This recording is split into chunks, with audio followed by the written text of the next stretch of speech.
episode of Around Kansas. I'm Michelle Martin, your co host.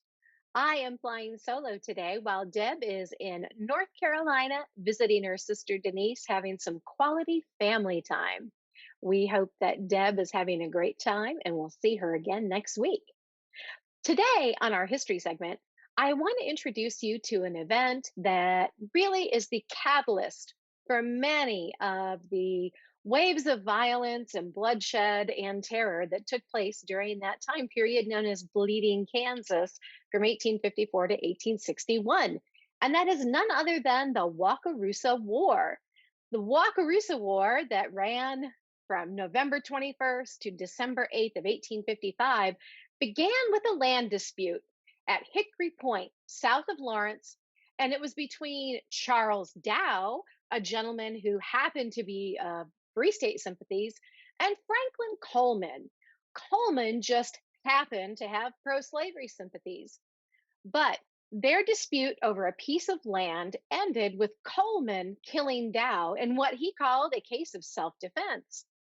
This ignites a political powder keg because after the killing of Dow, Douglas County Sheriff Sam Jones, who is a pro-slavery advocate, rounds up a posse to control the Free Staters in Lawrence who want the death of Dow avenged. He will go ahead and arrest Jacob Branson. Here's kind of something interesting. Jacob Branson was the individual who owned the land at Hickory Point that Dow and Coleman were contesting. And so Branson is the one who also retrieved Dow's body, brought it into Lawrence, and reported the murder. So anti-slavery and Free State partisans will make their way to Lawrence to free Branson, who's being held in custody. The image behind me is actually a 19th century engraving of that the freeing of Dow. So then, waves of fear and tension begin to ripple along the Wakarusa River Valley region, and the town of Lawrence was on high alert. Territorial Governor Wilson Shannon worked desperately to try to negotiate a truce between the two sides, and he was having little luck.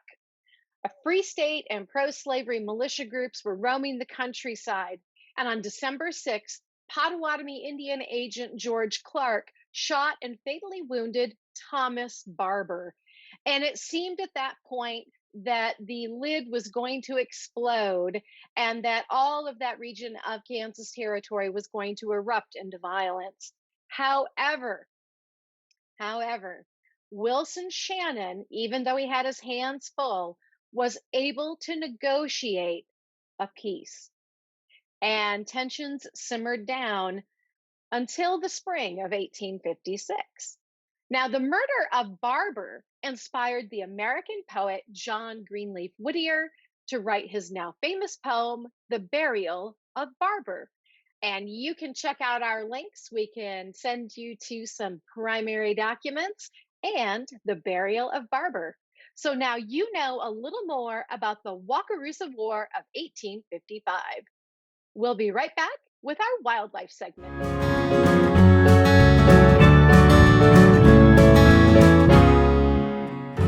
200 years of stories take more than a year to share. The Santa Fe Trail Bicentennial continues through 2025. Join us on this epic journey of exploration on America's most historic road. Find our podcast each week on truckersradiousa.com.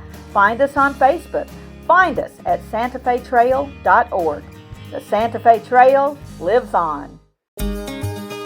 Welcome to the Western Kansas Wildlife Travel Center, right here in my hometown of Oakley, Kansas.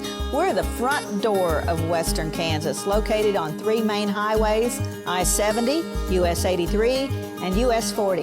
And all those roads lead to history, beautiful scenery, and adventure, no matter which direction you go. We now have an IHOP. That brand that you've trusted up and down the road in all your travels is staffed with local folks, real people just like you and me, and we're waiting on you to join us. So for fun, adventure, fuel up, fuel your body, and let's have some fun.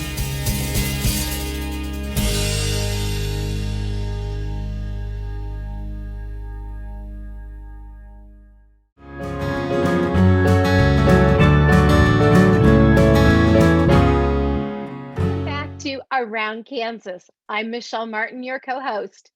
Deb is in North Carolina, and we hope she's having a lovely time with her family.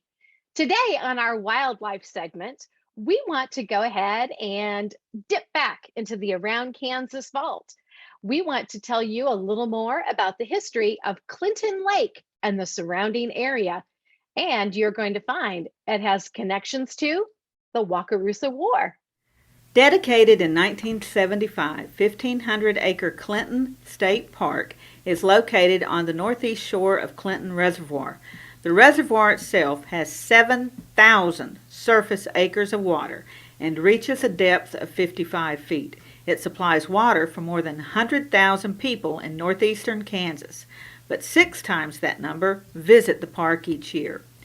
While the reservoir and state park serve the region well, the Wakarusa River Valley Heritage Museum reminds us of the cost of this public works project. According to the museum's director, Martha Parker, rumors of damming the Wakarusa River had persisted since the early 1900s. The potential impact on the farmers of the valley was not taken seriously until the Army Corps of Engineers began buying property for the project in the mid-1960s. Families who had filled the land for generations were forced to sell and move out. The Corps came to be regarded in much the same way as the invading Missouri border ruffians had been a century earlier. The residents were concerned not only about the loss of their land, but of their identity and history. The valley was a minefield of history, from the Bloomington Guards, the Underground Railroad, the 1st Colored Volunteer Infantry Regiment, and the home of Free State abolitionists, mostly Quakers, who paid with their lives to make Kansas free. A society incorporated to preserve this story, and the museum in Bloomington Park was born. Unable to save the home of Colonel J.C. Stella, the organization moved to the farm's milk barn, which has been renovated and expanded. The grounds are also home to the Freedom Ring sculpture that represents the communities destroyed by flooding and the legacy of those who live there. Howdy, I'm Seth Hayes, and welcome to my hometown, from then to now. Council Grove has a rich history as deep as the prairie tallgrass. Spend the day visiting 25 historic sites, or explore the unique shops and restaurants, or mosey out of town along the Santa Fe Trail. You all visit my hometown, Council Grove, in the heart of the Flint Hills. Okay, looks like it's time for our tour. Welcome to the Fort Wallace Museum. Here at the museum, you're going to find some really interesting stuff, like our replica stagecoach from the Butterfield Overland Dispatch. We've got facades from the fort buildings. We've got an 1870s flag. There's a plesiosaur that was discovered locally. We've got the Ray pump organ collection. We're a little bitty place with a great big story, and we'd love to have you.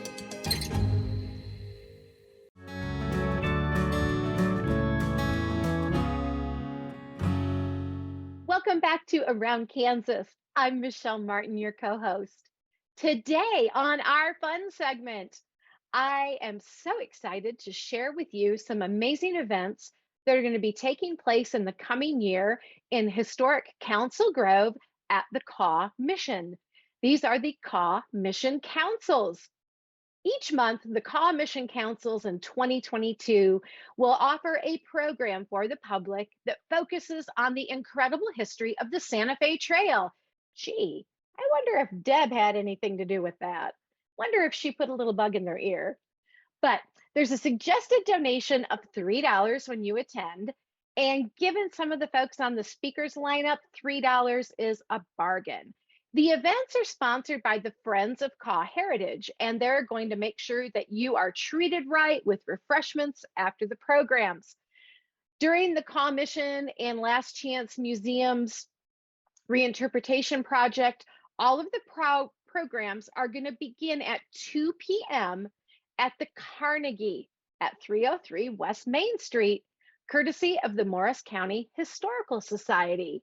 So let me just share a few of the amazing folks that you're going to end up meeting and hearing from.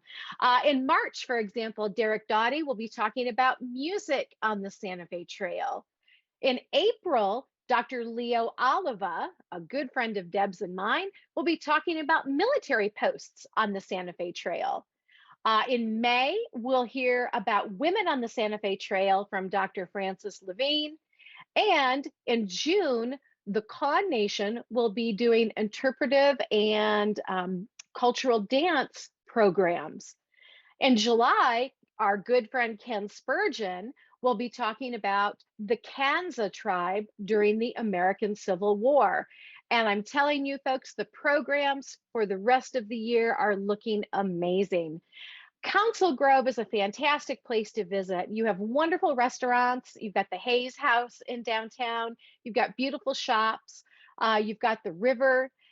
You have the bringing together of the Santa Fe Trail, but you also have the bringing together of various histories there. And in particular, take advantage of any opportunities there in Council Grove to learn about the Kaw Nation and their time there at Council Grove before they were removed to Oklahoma, the Indian Territory, and their new and continuing efforts to go ahead and come back to their Kansas home place.